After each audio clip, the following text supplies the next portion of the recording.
जनसत्ता संपादकीय विधानसभा reporter Hindi dictation प्रतिलेखन संख्या 2 गति 120 शब्द प्रति minute. Be ready 3 2 1 start. Khalistan समर्थक अमृतपाल सिंह का पुलिस घेरे से निकल भागना कई सवाल खड़े करता है। पुलिस ने उसे पकड़ने का बहुत चुस्त बंदोबस्त कर रखा था। उसमें वह उसके पास तक पहुंचने में कामयाब भी रही। अमृतपाल के कुछ सहयोगी तो पकड़े गए मगर वह खुद फरार होने में कामयाब हो गया। बताया जा रहा है कि जब पुलिस उस तक पहुंचने ही वाली थी कि वह अपनी गाड़ी से निकलकर दूसरी गाड़ी में बैठा और पुलिस घेरे से निकल भागा। हालांकि पंजाब पुलिस के इस खोज अभियान की तारीफ की जानी चाहिए कि उसमें किसी तरह की हिंसा नहीं हुई और वह अमृतपाल के सहयोगियों को सहज ढंग से पकड़ पाई। मगर इस अभियान में जिस मुख्य व्यक्ति की तलाश थी वह कैसे भाग निकला, इसका जवाब तो उसे देना होगा। अमृतपाल खुलेआम वारिस पंजाब दे नाम का संगठन बनाकर अलग खालिस्तान के लिए लोगों को उकसा रहा था। पंजाब में उसके बढ़ते प्रभाव का अंदाजा इससे लगाया जा सकता है कि पिछले महीने जब उसके एक समर्थक को पुलिस ने गिरफ्तार किया तो हथियारों से लैस बड़ी संख्या में उसके समर्थकों ने अजनाला थाने पर हमला कर दिया और उस गिरफ्तार व्यक्ति को बाहर निकाल लिया। पैरा अजनाला की घटना के बाद से ही पंजाब पुलिस अमृतपाल को गिरफ्तार करने की योजना बना रही थी मगर उसे कामयाबी नहीं मिल पा रही थी। आखिरकार केंद्रीय गृह मंत्रालय ने इसमें दखल दी और उसकी गिरफ्तारी की योजना बनी। आशंका थी कि अमृतपाल की गिरफ्तारी के बाद लोग सड़कों पर उतरकर उपद्रव शुरू कर देंगे जिसे संभालना मुश्किल होगा। दरअसल अमृतपाल गुरु ग्रंथ साहिब की आड़ लेकर अपने आंदोलन को आगे बढ़ा रहा है।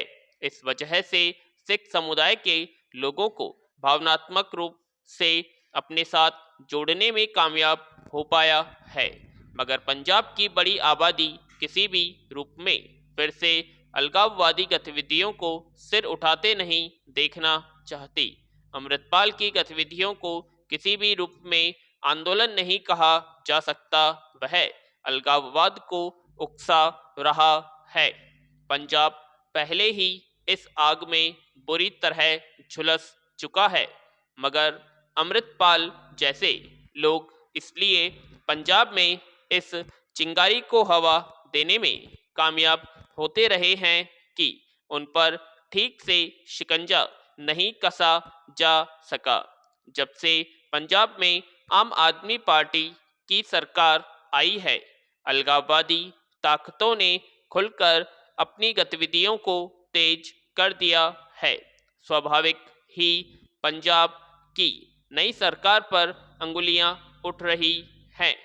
पैरा अच्छी बात है कि अमृतपाल के 75 से अधिक समर्थकों को गिरफ्तार कर लिया गया है और कुछ खतरनाक माने जाने वाले समर्थकों को असम की जेल में भेज दिया गया है।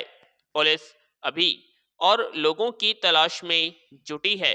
इसके जरिए खालिस्तान समर्थक गतिविधियों पर कुछ लगाम लगा सकेगी मगर जिस तरह अमृतपाल पुलिस की आंखों में धूल झोंक कर या किसी भीतरी आदमी की मदद से निकल भागने में कामयाब हुआ है उससे पंजाब पुलिस की मुस्तैदी और खालिस्तान समर्थकों पर शिकंजा कसने के इरादे पर सवाल बना रहेगा। आम आदमी पार्टी पर खालिस्तान समर्थकों के प्रति हमदर्दी रखने के आरोप लगते रहे हैं। यह आरोप विधानसभा चुनाव के समय ही लग गया था। ऐसे में अगर अमृतपाल जैसे लोगों की गिरफ्तारी में किसी तरह की चूक होती तो सवाल उस पर भी उठेंगे ही। उसे इस मामले में अपनी पक्षधरता स्पष्ट करनी होगी। पैरा। पश्चिम बंगाल में राजनीतिक दलों के बीच हिंसक टकराव पुरानी प्रवृत्ति है। वहां सत्ता पक्ष अपने प्रतिद्वंद्वी राजनेताओं के खिलाफ बदले की भावना से कार्रवाई करने से नहीं हिचकता। ममता बनर्जी की सरकार भी इस मामले में अलग नहीं मानी जा सकती। पहले कम्युनिस्ट पार्टियों और कांग्रेस के बीच मुख्य रूप से मुकाबला हुआ करता था। अब वह तृणमूल कांग्रेस और भाजपा कार्यकर्ताओं के बीच स्थानांतरित हो गया है। जब से तृणमूल कांग्रेस दोबारा सत्ता में आई है और भाजपा को बुरी पराजय का सामना करना पड़ा है, तब से दोनों दलों के कार्यकर्ताओं और नेताओं के बीच तल्खी कुछ अधिक बढ़ गई है। पिछले विधानसभा चुनाव के वक्त तृणमूल कांग्रेस के बहुत सारे नेता भाजपा में चले गए थे, पर चुनाव नतीजों के बाद उनमें से अधिकतर वापस लौट आए। इसी से स्पष्ट हो गया था कि वहां के नेताओं में सत्ता पक्ष की बदले की कार्रवाइयों का भय कितना कम रहता है। जो पहले तृणमूल छोड़कर गए थे, उन्हें तब यही लगा था कि सरकार भाजपा की बनेगी और वे सुरक्षित रहेंगे, मगर नतीजे उसके उलट आए तो वे इसी भय से वापस लौट आए कि सत्ता पक्ष उन्हें परेशान कर सकता है। जो भाजपा में रह गए वे सत्ता पक्ष के निशाने पर है। पैरा। विधानसभा चुनाव के नतीजे आने के बाद से ही तृणमूल छोड़कर भाजपा में चले गए और ममता बनर्जी को सीधे चुनौती देते आ रहे शुभेंदु अधिकारी के खिलाफ शिकंजे कसने शुरू हो गए थे। हालांकि भ्रष्टाचार के मामले में अधिकारी के खिलाफ केंद्रीय जांच एजेंसियां पहले से जांच कर रही थी, मगर उनके भाजपा में शामिल होने के बाद वे ठहर गई थी। फिर पश्चिम बंगाल सरकार ने उनके खिलाफ मुकदमे दायर कराए। इसे लेकर अधिकारी ने कोलकाता उच्च न्यायालय में निष्पक्ष जांच की गुहार लगाई थी, मगर वहां से कोई सकारात्मक निर्देश न मिल पाने की वजह से उन्हें केंद्रीय गृह मंत्रालय को लिखकर गुहार लगाई कि पश्चिम बंगाल सरकार विपक्षी नेताओं के खिलाफ झूठे और मनगढ़ंत मुकदमे थोप कर परेशान कर रही है।